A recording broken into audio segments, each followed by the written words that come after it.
Le festival de musique de Hudson souffle cet été ses 18 bougies. Du 2 au 5 août, des artistes de partout dans le monde ont pris d'assaut la ville afin de faire bouger et chanter les citoyens.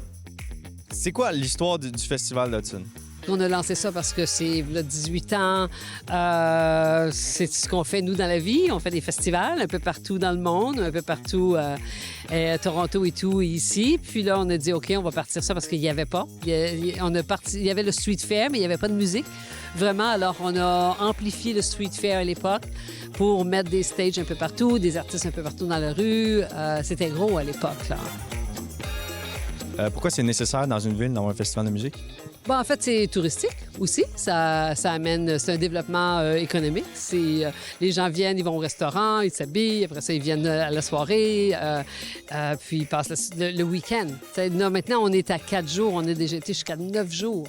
On avait 2 week-ends toute la semaine, une série de concerts et tout. Là, c'est sûr, après COVID, c'est différent aussi. Les budgets sont différents. Alors, on était à 4 jours. Alors, c'est un peu ça qu'on fait. On va chercher des artistes, des amis de Toronto. Des fois, c'est New York. Des fois, c'est l'Europe. Des fois, c'est l'Italie. C'est un peu partout.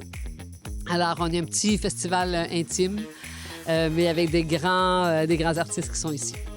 Et c'est quoi le concept? C'est un peu partout dans la ville, justement? Il y a plusieurs scènes? Comme ça, la grange ici, ça fait plusieurs années qu'on présente ici. Il fait chaud, mais c'est chouette, puis c'est l'été. Puis bon, alors ça, c'est vraiment typique dans le cœur du village. Il y a une grange, alors on présente ici.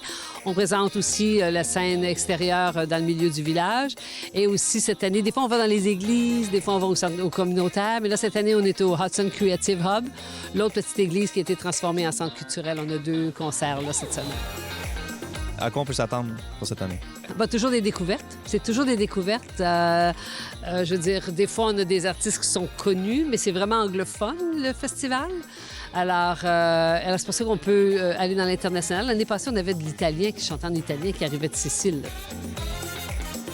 En tout, 6 spectacles ainsi que des 5 à 7 au Cardinal ont ambiancé Hudson, que ce soit des artistes émergents ou de renommée mondiale.